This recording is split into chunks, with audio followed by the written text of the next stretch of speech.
Our story today is called The Whirligig of Life. Justice of the Peace Benajah Widdop sat in the doorway of his office, smoking his pipe. The Cumberland Mountains of Tennessee rose blue-gray in the afternoon sky. A bird, a speckled hen, walked down the main street, making foolish sounds. Up the road came the sound of creaking wheels, and then a slow cloud of dust. Then a cart pulled by a bull with Rancy Bilbro and his wife inside. The cart stopped at the justice's door, and the two climbed out. The justice of the peace put his feet back in his shoes and moved to let them enter. "We all," said the woman in a voice like the wind blowing through the pine trees, "wants a divorce." She looked at her husband, Rancy, to see if he agreed. "A divorce," repeated Rancy, with a mournful shake of his head. "We all can't get along together nohow. It's lonesome enough to live in the mountains when a man and woman care for each other, but when she's a-spittin' like a wildcat, a man's got no call to live with her." The justice of the peace opened his book of laws and wiped his eyeglasses. "The law," he said, "is silent on the subject of divorce as far as this court is concerned, but if a justice of the peace can marry two people, it's clear that he can separate them. This here office will give a decree of divorce and stand on it, unless the Supreme Court says otherwise." Rancy Bilbro took a small bag from a pocket in his pants. Out of this he shook upon the table a $5 bill. "Sold a bearskin and 2 foxes for that," he said. "It's all the money we've got." "The regular price of a divorce in this court," said the justice, "is $5. He put the bill into the pocket of his coat, as if money meant little to him. Then, with much effort, he slowly wrote the divorce decree on half a sheet of paper and copied it on the other. Then he read it aloud. "Know all men that Rancy Bilbro and his wife Ariella Bilbro this day personally appeared before me and promised that hereinafter they will neither love, honor, nor obey each other, neither for better nor worse, they being of sound mind and body. And they accept this decree of divorce according to the peace and dignity of the state. Herein fail not, so help you God. Signed, Benajah Widdop, Justice of the Peace, in and for the County of Piedmont, State of Tennessee." The justice was about to give a copy of the document to Rancy. "Judge," said Ariella, "don't you give him that there paper yet. It's not all settled nohow. I got to have my rights first. I got to have my alimony. It's no kind of way for a man to divorce his wife without her having any money. I'm aiming to go to my brother Ed's up on Hogback Mountain. I'm aiming to have a pair of shoes and some other things. If Rance has money enough to get a divorce, let him pay me alimony." The woman's feet were bare, and the trail to Hogback Mountain was rough. "Ariella Bilbro," the justice asked, "how much did you expect to be enough alimony in the case before the court?" "I'm expectin'," she answered, "for the shoes and all, say $5. That ain't much, but I reckon that'll get me to Brother Ed's." "The amount," said the justice, "is not unreasonable. Rancy Bilbro, you are ordered by the court to pay the amount of $5 before the decree of divorce is issued." "I got no more money," breathed Rancy heavily. "I done paid you all I had." "Otherwise," said the justice, looking severely over his glasses, "you are in contempt of court." "I reckon if you give me until tomorrow," Rancy pleaded, "I might be able to scrape it up somewhere. I never looked to be paying no alimony." "Till tomorrow, then," said the justice, starting to loosen his shoes.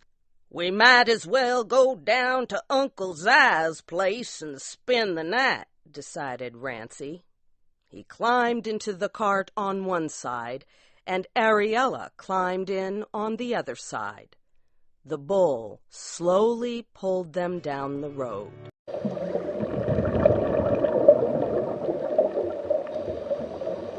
After they left, Justice of the Peace Benajah Widdup smoked his pipe and read his weekly newspaper until the moon rose. Then it was time to walk home and eat. He lived in the double-log cabin on the side of the mountain. Going home, he crossed a little path darkened by a group of trees. Suddenly, a man stepped out and pointed a gun at him. The man's hat was pulled down low, and something covered most of his face. "I want your money," said the man, "without any talk. My finger is a-shaking on this here trigger." "I've only got $5, said the justice. "Roll it up," the man ordered, "and stick it in the end of this here gun barrel, and then you can be going along." The justice did as he was told. The next day, the cart stopped once more at the door of the Justice of the Peace. Inside, Rancy Bilbro gave his wife a $5 bill. The justice looked at it sharply. The bill seemed to curl up as if it had been rolled and stuck into the end of a gun barrel. But the justice said nothing. He gave each person a decree of divorce. Each stood uneasily silent. "I reckon you'll be going back up to the cabin along with the cart," said Ariella. "There's bread in the tin box sitting on the shelf. I put the bacon in the pot to keep the hound dogs from getting it. Don't forget to wind the clock tonight." "You're going to your brother Ed's?" asked Rancy. "I was expecting to get up there before night. I'm not saying they'll trouble themselves much to make me welcome, but I got nowhere else to go. It's a long way, and I better be going. I'll be saying goodbye, Rance. That is, if you want to." "I don't know anybody could be such a hound dog not to want to say goodbye," said Rancy, "unless you're in such a hurry to get away that you don't want me to say it." Ariella was silent. She carefully folded the $5 bill and her divorce decree and placed them inside the front of her dress. Justice Benajah Widdup watched the money disappear with mournful eyes. His next words showed great sympathy, or something else that was on his mind. "Be kind of lonesome in the old cabin tonight, Rance," he said. "It might be lonesome," Rancy answered, "but when folks get mad and want a divorce, you can't make folks stay." "There's others wanted a divorce," said Ariella. "Besides, nobody don't want nobody to stay." "Nobody never said they didn't." "Nobody never said they did. I reckon I better start going now to Brother Ed's." "Nobody can't wind that old clock." "Want me to go back along with you in the cart and wind it for you, Rance?" Rancy showed no emotion, but he reached out his big hand and took Ariella's thin one. "I reckon I've been mean and low down," said Rancy. "You wind that clock, Ariella." "My heart's in that cabin with you, Rance," Ariella said quietly. "I ain't a-gonna get mad no more. Let's be startin', Rance, so we can get home by sundown." Justice Widup stopped them. "In the name of the state of Tennessee, I order you not to defy its laws. This court is more than willing to see two loving hearts reunite, but it is the duty of the court to protect the morals of the state. The court reminds you that you are no longer man and wife, but are divorced by regular decree. As such, you are not permitted to enjoy the benefits of marriage." Ariella caught Rancy's arm. Did those words mean that she must lose him now, when they had just learned the lesson of life? "However," said the justice slowly, "this court is prepared to remove the divorce decree. It stands ready to perform the ceremony of marriage.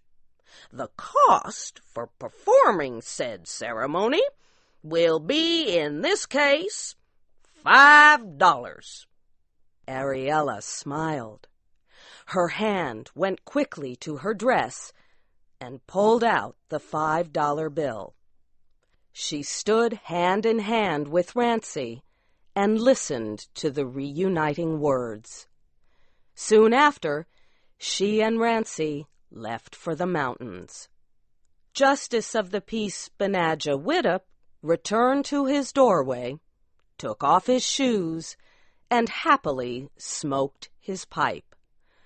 Once again, he lovingly fingered the $5 bill stuffed into his coat pocket. Once again, the hen walked down the main street, cackling foolishly.